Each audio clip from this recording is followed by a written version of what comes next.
2024 లేదా 25లో డిగ్రీ లేదా బీటెక్ చదివారా? సాఫ్ట్‌వేర్ జాబ్ కోసం ఎదురు చూస్తున్నారా? అయితే కోడ్ జ్ఞాన్ 100 డేస్ కోర్సులో చేరండి. జాబ్ సాధించండి. నమస్తే, వెల్కమ్ టు సుమన్ టీవీ. నేను మీ యాంకర్ సిరి. ప్రస్తుతం మనతో పాటు ఉన్నారు వేదిక ఆస్ట్రాలజర్ ఉమా గారు.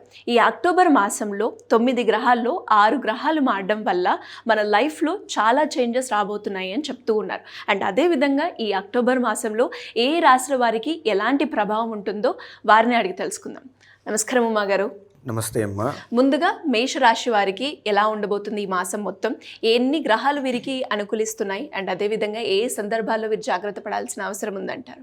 అందరికీ నమస్తే అండి. ముఖ్యంగా ఈ అక్టోబర్ మాసంలో కనుక మనం తీసుకుంటే 6 గ్రహాల యొక్క ట్రాన్సిట్స్ అనేటువంటివి కనబడుతూ ఉన్నాయి. అది మేషరాశి వాళ్ళకి మనం చూసుకుంటే కనుక మేషరాశి వాళ్ళకి ఏలినాటి శని అనేటువంటిది ప్రారంభం అవడం జరిగింది. అయితే అక్టోబర్ 10వ తారీఖున శనిగ్రహం అనేటువంటి ఆయన మీనంలోంచి కుంభంలోకి రావడం వలన ఈ శని అనేటువంటి గ్రహం వీళ్ళకి చాలా బాగా యోగిస్తోంది అని చెప్పచ్చు. దీనివల్ల కెరీర్లో మంచి గ్రోత్ అనేటువంటిది కనబడబోతోంది. తర్వాత మంచి లాభాలు అనేటువంటివి చూడబోతున్నారు. స్కిల్ డెవలప్ అయ్యేటువంటి అవకాశాలు చాలా బాగుంటాయి అని చెప్పొచ్చండి. తర్వాత సరిగారు అక్టోబర్ 17వ తారీఖు వరకు వీళ్ళకి రవి బలము అనేటువంటిది ఉంది. సో ఇక్కడ అక్టోబర్ 17 తర్వాత రవి తులారాశిలోకి ఎంటర్ అయిన తర్వాత మేషరాశి వాళ్ళకి అది 7th హౌస్ అవుతుంది. దీని మూలకంగా ఏం జరుగుతుందంటే ఈ కలత్ర దోషము అంటే మెరిటల్ లైఫ్లో ప్రాబ్లమ్స్ రావడం కానీ, బిజినెస్ లైఫ్లో ఒడిదుడుకులు ఎక్కువగా రావడం కానీ, పనులన్నీ కూడా స్తంభించడం కానీ, ఈ 5th లార్డ్ రవి కాబట్టి సంతాన విషయంలో ఇబ్బందులు రావడం కానీ, ప్రేమ వ్యవహారాల్లో అపజయం చూడడం కానీ రవిగ్రహ మార్పు వల్ల 17 తర్వాత నుంచి ఇబ్బందులు కనబడుతున్నాయమ్మా. అయితే కుజుడు అనేటువంటి ప్లానెట్ కూడా 7th హౌస్లోనే సంచారం చేస్తూ ఉన్నారు 26 మాసాంతం వరకు కూడా. అయితే ఇక్కడ కుజుడు 7th హౌస్లో సంచారం చేయడం వల్ల ఏం జరుగుతుందంటే ల్యాండ్ డిస్ప్యూట్స్ కానీ, కోర్టు సమస్యలు, న్యాయపరమైనటువంటి చిక్కులు ఉన్న వాళ్ళు కాస్త జాగ్రత్తగా ఉండాలి. తర్వాత ఏమిటి అంటే కుజబలం ఎప్పుడైతే లేదో ఎస్పెషల్లీ విమెన్కి మ్యారిటల్ లైఫ్లో ప్రాబ్లమ్స్ వస్తాయి అని చెప్పడానికి ఇది ఒక సెకండ్ కన్ఫర్మేషన్ అని చెప్పొచ్చు. అండ్ ఈవెన్ రుణ బాధలు, అప్పుల విషయంలో కూడా చాలా కేర్ఫుల్గా ఉండాలండి. అయితే బుధుడి యొక్క మార్పును మనం చూస్తే కనుక 2వ తారీఖున తులారాశిలోకి ఎంటర్ అవుతున్నారు. ఇది చాలా మంచి యోగం అమ్మ. 7వ స్థానంలో ఎప్పుడైతే బుధుడు ఎంటర్ అవుతూ ఉంటారో వ్యాపారం పెరుగుతుంది. సో ఇక్కడ రవి అనేటువంటి ఆయన చూస్తే కాస్త ఒడిదుడుకులు కనబడుతూ ఉన్నాయి, కానీ బుధుడు మాత్రం వ్యాపారం పెంచేటువంటి కారకుడు. సో దీని మూలకంగా ఏం జరుగుతుంది, పెట్టుబడిదారులు కానీ, నూతన వ్యాపారం చేసేటువంటి వాళ్ళు కానీ, ఎవరైనా సరే స్టాక్స్ కానీ, షేర్స్ కానీ, ట్రేడింగ్ కానీ చేసేటువంటి వాళ్ళు ఎవరైనా ఉంటే అక్టోబర్ 17th లోపే మీరు చూస్ చేసుకోండి. అక్టోబర్ 17th లోపులోనే ప్రధానమైన మార్పులు ఏమైనా చేయండి. 17 తర్వాత నుంచి అంత యోగంగా కనిపించడం లేదు, అంటే శుభంగా కనిపించట్లేదు. కాబట్టి 17th లోపులో అది ఏ నిర్ణయం అయినా సరే దాని లోపలనే తీసుకోండి. అండ్ ఈవెన్ చూసుకుంటే అండి శుక్రుడు మనకి అక్టోబర్ 9వ తారీఖు దగ్గర నుంచి కన్యా రాశిలో సంచారం చేయబోతున్నారు. దీని మూలకంగా 6th హౌస్లోకి శుక్రుడు రాబోతున్నారు కాబట్టి శుక్రబలం తగ్గుతోంది. దీనివల్ల ఏం జరుగుతుంది, సినీ, నాటక కళారంగాలు, నృత్య, గీత, వాద్యాది రంగాలు, తర్వాత ఏఐ, వర్చువల్ రియాలిటీ ఇలాంటి ఫీల్డ్స్లో వర్క్ చేసేటువంటి వాళ్ళకి, శుక్రబలం కావాలి అని కోరుకునేటువంటి వాళ్ళకి ప్రేమ వ్యవహారాల్లోనూ ముఖ్యమైనటువంటి మార్పులు జరగబోతున్నాయి అని చెప్పచ్చు. ఊహించినటువంటి మార్పులు.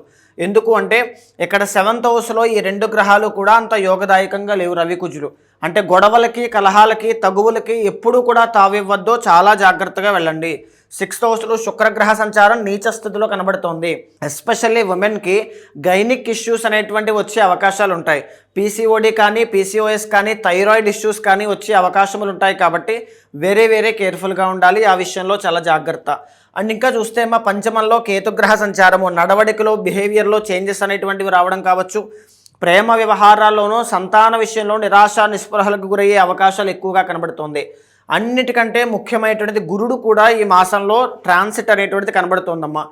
4వ స్థానం అయినటువంటి కర్కాటకంలో ఆయన ఎగ్జాల్టేషన్ పొందేటువంటి స్థానంలోకి ఆయన మారుతున్నారు. కాబట్టి ఇక్కడ గురుడు అంటే మేషరాశి వాళ్ళకి 9th and 12th lord 4th హౌస్లో ఎగ్జాల్టేషన్లో ఉన్నారండి. ఏదైనా ఒక కొత్త గృహము, ఇల్లు కొనుక్కునేటువంటి యోగము కావచ్చు, ఆర్ లేకపోతే మనీ కావచ్చు, బంగారం కొనేటువంటి యోగం కావచ్చు, లేకపోతే ఎనీథింగ్ అండి. గురుడు అంటే ఒక శుభకార్యం, ఒక పెళ్ళి, లేకపోతే ఇలాంటి విషయాల్లో ముందుకు తీసుకెళ్లేటువంటి అవకాశాలు ఎక్కువగా కనబడతాయి. కానీ ఇక్కడ గురుడు 4వ స్థానంలో అంత యోగించడు. కాబట్టి మీరు ఏం చేయాలి అంటే ప్రతి గురువారము శనగలు కేజింపావు దానంగా ఇవ్వడం వల్ల మరింత గురుబలం పెరుగుతుంది. సో దానివల్ల డబ్బు ఆదాయం పెరుగుతుంది. తర్వాత ఆస్తులు కొనేటువంటి యోగం పెరుగుతుంది. 10 మందికి పెట్టే చేయవుతుంది. పుణ్య కార్యక్రమాలు చేస్తారు, దైవ దర్శనాలు చేస్తారు, దాన ధర్మాలు ఎక్కువగా చేయడం, ఇలాంటివన్నీ కూడా ఈ గురుడు ఇక్కడికి మారిన తర్వాత అంటే ఎప్పటి నుంచి అంటే అక్టోబర్ ఫస్ట్ వీక్ దగ్గర నుంచి వీళ్ళకి ఆ చేంజెస్ అన్నీ కూడా కనబడుతున్నాయండి. స్పిరిచువల్లీ ముందుకు వెళ్ళడం లాంటివి ఎక్కువగా కనబడుతూ ఉన్నాయమ్మా. సో చాలామంది మేషరాశి వాళ్ళు ఏ రియల్ ఎస్టేట్ వ్యాపారం చేసేవాళ్ళు కానీ, ఎవరైనా భూమికి సంబంధించిన వ్యవసాయదారులు కానీ, అలాంటి వాళ్ళు కూడా ఎలా ఉంటుందనేది ప్రతి మాసం అడుగుతూ ఉంటారు. వాళ్ళ కోసం చెప్పాలంటే కుజ బలము అనేటువంటిది ఈ మాసంలో మీకు అంతగా లేదు. దీని మూలకంగా ఇన్వెస్ట్మెంట్స్ అనేటువంటివి కానీ, ఈ రియల్ ఎస్టేట్ రంగాన్ని నమ్ముకుని ముందుకు వెళ్ళడం కానీ ఈ సమయంలో చేయొద్దు, రిస్క్ చేయొద్దు. చాలా జాగ్రత్తగా వెళ్ళండి. కుజ బలం కాస్త తక్కువగా ఉంది. రియల్ ఎస్టేట్ వ్యాపారం చేస్తూ నాకు అలాంటి విషయాల్లో గ్రోత్ కావాలని కోరుకుంటే కనుక కందులు కేజింపావు దానంగా ఇవ్వండి. సుబ్రహ్మణ్య స్వామి వారికి మంగళవారం నాడు దర్శనం చేసుకోండి. చాలా మంచి శుభ ఫలితాలు అనేటువంటివి చూస్తారు. అయితే ముఖ్యంగా రాజకీయ నాయకులండి. రాజకీయ నాయకులు చాలామంది నాకు ఎప్పుడు పదవి యోగం పడుతుంది రాశిరీత్యా అని అడిగేటువంటి వాళ్ళకి ఖచ్చితంగా అక్టోబర్ 17 లోపులోనే మీరు ఏం చేయాలన్నా చేయాలి, ఏం సాధించాలన్నా సాధించాలి, దేనికి ప్రయత్నం చేయాలన్నా చేయాలి. 17 తర్వాత నుంచి రవి బలం తగ్గబోతోందండి. దీనివల్ల అవమానపడడం కావచ్చు, లేకపోతే పనులన్నీ అవ్వకపోవడం కావచ్చు, సరైన సమయానికి ఆహారం తీసుకోలేకపోవడం వల్ల హెల్త్ ఇష్యూస్ అనేటువంటివి రావడం. ఎలాంటి హెల్త్ ఇష్యూస్ అంటే డైజెషన్ ఇష్యూస్ అనేటువంటివి కనబడుతున్నాయి. ఎందుకంటే 7వ స్థానం కాబట్టి. సో జీర్ణాశయానికి, జీర్ణకోశానికి సంబంధించిన ఆరోగ్య సమస్యల విషయంలో జాగ్రత్తగా ఉండాలి. సో కుజబలం లేదు, బుధుడి యొక్క బలం సామాన్యంగా కనబడుతోంది. స్టాక్స్ కానీ, షేర్స్ కానీ, ట్రేడింగ్ కానీ చేసే వాళ్ళకి అద్భుతంగా ఉంటుందని చెప్పొచ్చు. గురుబలం పెరగడానికి శనగలు దానంగా ఇవ్వండి. శని యొక్క బలం పెరగడానికి, శని ఆల్రెడీ బలమైనటువంటి పొజిషన్లోకి వెళ్తున్నారు, కానీ శని రాహుల యొక్క కంజంక్షన్ ఉందండి. సో దీనివల్ల మిమ్మల్ని మీరు నియంత్రించుకోకుండా ప్రయత్న బలాన్ని 100% చేయగలిగితే, నేను చేయగలను అనేటువంటి బలంతో నమ్మి మీరు చేయగలిగితే 100% ఈ శని మీకు సక్సెస్ని, మనీని, డబ్బుని, పేరుని అన్నీ ఇస్తారు. తర్వాత శుక్రుడు అయితే బాగాలేదు. ఒక 1 మంత్ తర్వాతనే శుక్రబలం కాస్త పెరుగుతుంది. కాబట్టి ఈ కళారంగం వైపు ఉన్నవాళ్ళు, ప్రేమ వ్యవహారాల్లోనూ గైనిక్ ఇష్యూస్ ఉన్న వాళ్ళైతే జాగ్రత్త వహించండి. శుక్రబలం పెరగడానికి బొబ్బర్లు కేజింపావు దానంగా ఇవ్వండి. డైమండ్స్ అనేటువంటివి పెట్టుకోండి. మహాలక్ష్మీదేవి యొక్క ఆరాధన చేయండి, చాలా బాగుంటుంది. అంటే ఉమాగారు, మరి ఈ రాశి వారికి ఈ మాసంలో కలిసి వచ్చే రోజు ఏంటంటారు? ఈ మాసంలో మేషరాశి వాళ్ళకి కలిసి వచ్చేటువంటి రోజు బుధవారం అండి. బుధుడు చాలా బాగా అనుకూలిస్తున్నాడు. బుధవారం చాలా బాగుంటుంది. నెంబర్ 5 అనేటువంటిది చాలా బాగుంటుంది. గ్రీన్ కలర్ మీకు బాగా కలిసి వచ్చేటువంటి రంగుగా ఈ మాసం వరకు మనం చెప్పొచ్చమ్మా. ఎలాంటి రెమెడీ చేసుకుంటే మీరు అన్నట్టుగానే ఈ గ్రహాల మార్పిడి వల్ల ఏదైతే సమస్య వాళ్ళు ఎదుర్కొంటున్నారో దాన్ని ఓవర్కమ్ చేయొచ్చు అంటారు? తప్పకుండా అండి. నవగ్రహాల యొక్క ఆరాధన కావాలి. నవగ్రహాల యొక్క స్ట్రెంత్ అనేటువంటిది పెరగాలి. కాబట్టి నవగ్రహాల చుట్టూ 9 ప్రదక్షిణలు చేయండి. నవధాన్యాలు దానంగా ఇవ్వండి.